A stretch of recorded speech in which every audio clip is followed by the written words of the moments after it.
Hi, this is April, and welcome back to my channel. Today I'm going to speak about living with ADHD in a world that isn't built for us and how we constantly have to adjust our nervous system. It feels like being told you're too much and not enough at the same time. Too distracted, too emotional, too sensitive, too inconsistent. But somehow, not focused enough, not disciplined enough, not organized enough. But somehow, no one sees the part you don't say out loud.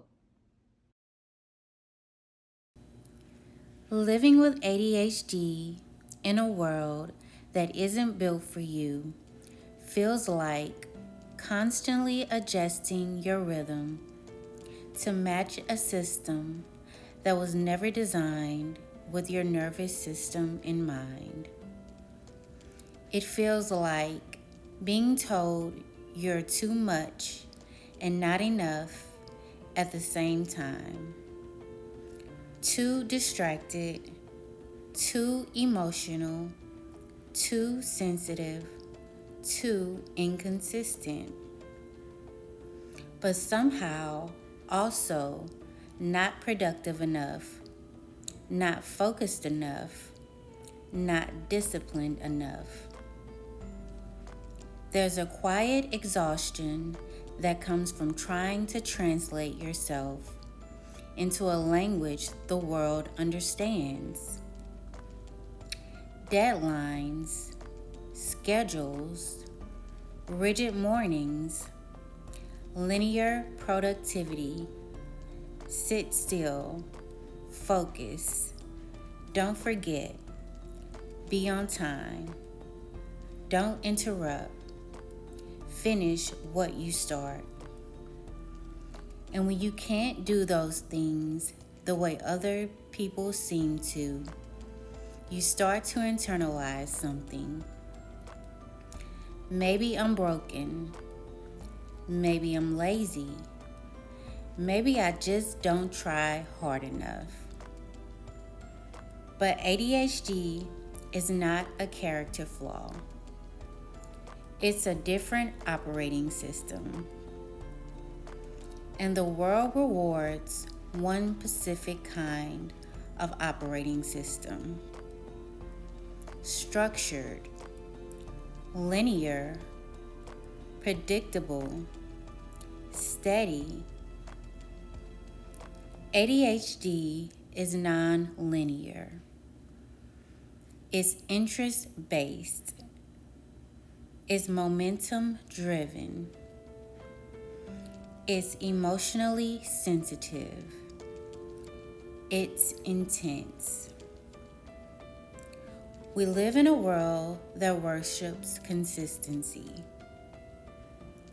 But ADHD lives in waves. Some days you can do everything right. Other days, your brain feels like static, and you don't know why. And that unpredictability can make you question yourself. Why can I hyper-focus for 6 hours on something I love, but I can't answer one simple email? Why can I think deeply, creatively, philosophically, but struggle to start a basic task? It's because ADHD is not about intelligence. It's about regulation. It's about dopamine. It's about stimulation. It's about interest. And the world doesn't teach us how to regulate differently. It teaches us how to conform. So we mask, We overcompensate. We become overly self-aware. We rehearse conversations. We double-check ourselves. We apologize for being late. We feel embarrassed for forgetting. We feel ashamed for starting over. Living with ADHD often means carrying invisible guilt. Guilt for being inconsistent. Guilt for needing reminders. Guilt for not maintaining systems. Guilt for feeling overwhelmed by things that seem small to others. But here's something I'm learning slowly. Maybe the world isn't built for us, but that doesn't mean we're defective. It means we have to build environments that support us. Instead of asking, how do I force myself to function like everyone else? I'm starting to ask, what systems support my actual brain? Maybe I need fewer commitments. Maybe I need visual cues. Maybe I need body doubling.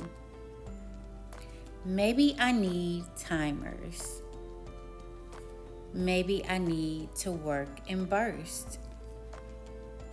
Maybe I need recovery days. That's not weakness, that's design.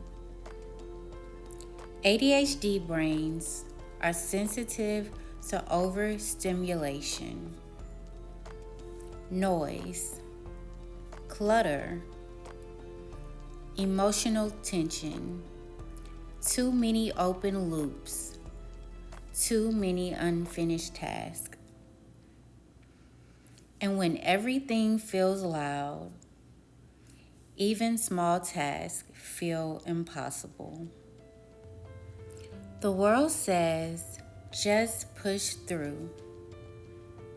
But pushing through constantly leads to burnout. Living with ADHD requires a different kind of compassion. It requires understanding that motivation doesn't always come from obligation. It comes from interest, meaning, curiosity, urgency. That's why you can care deeply and still struggle. That's why you can want stability and still feel scattered. That's why you can be capable and still feel behind. Because capability is not the problem. Regulation is. And when you grow up in a world that measures you by output, you start to measure yourself the same way. How productive was I today? How much did I finish? Did I waste time? Why can't I be more consistent? But what if your worth was never meant to be measured by steadiness? What if your intensity is not a flaw? What if your creativity is not accidental? What if your sensitivity is not weakness, but perception.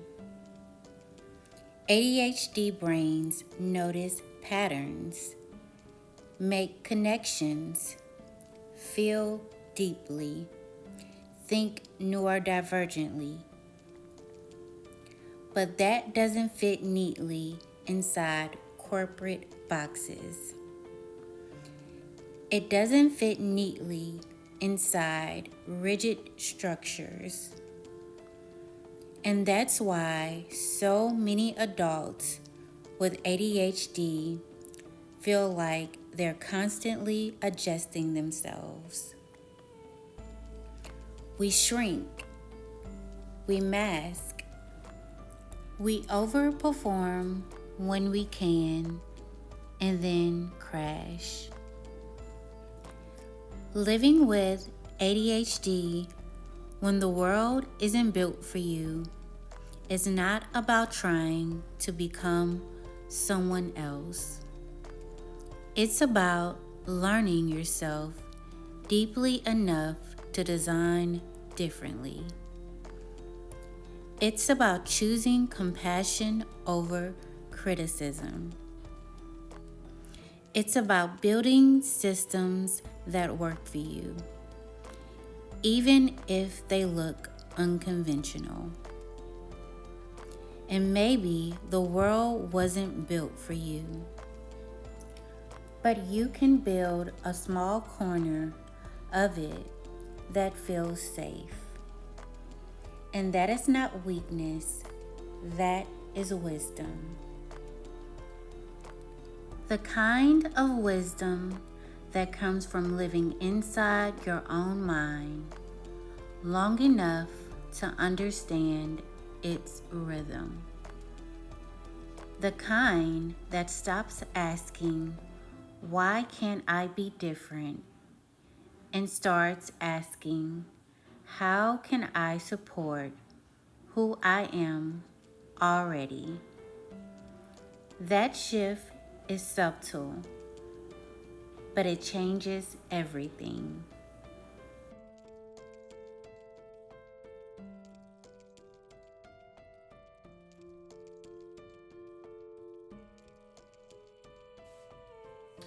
Thank you for joining me today. And if this video resonated with you, please leave a heart in the comments and subscribe if you want more content.